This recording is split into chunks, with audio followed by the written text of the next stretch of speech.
20 রানে জয়ী Rising Pune Super Giant. Mumbai ইন্ডিয়ান্সকে হারিয়ে আইপিএল 10-এর ফাইনালে রাইজিং পুনে সুপার জায়ান্ট।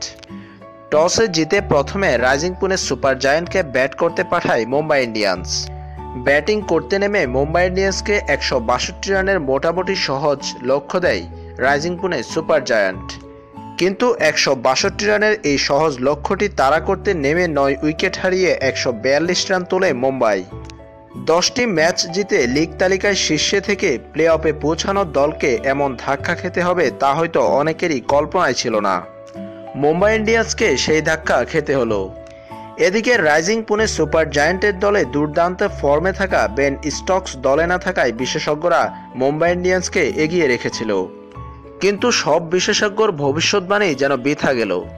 এবারের আইপিএলের টপ ফেভারিট মুম্বাই ইন্ডিয়ান্সকে হারিয়ে রাইজিং পুনে সুপার জায়ান্ট ফাইনালের টিকিট নিশ্চিত করে ফেলেছে। এই ম্যাচে রাইজিং পুনে সুপার জায়ান্টের জয়ের মাধ্যমে হিসাব পাল্টে গেল অনেকের। রোহিত শর্মার মুম্বাই ইন্ডিয়ান্সকে আবার লড়তে হবে হায়দরাবাদ বনাম কলকাতার ম্যাচ জয়ের বিরুদ্ধে, যে কাজটি অনেকটা কঠিন হবে মুম্বাই ইন্ডিয়ান্সের পক্ষে, কারণ হায়দরাবাদ আর কলকাতা দুই দলই দুর্দান্ত ফর্মে রয়েছে।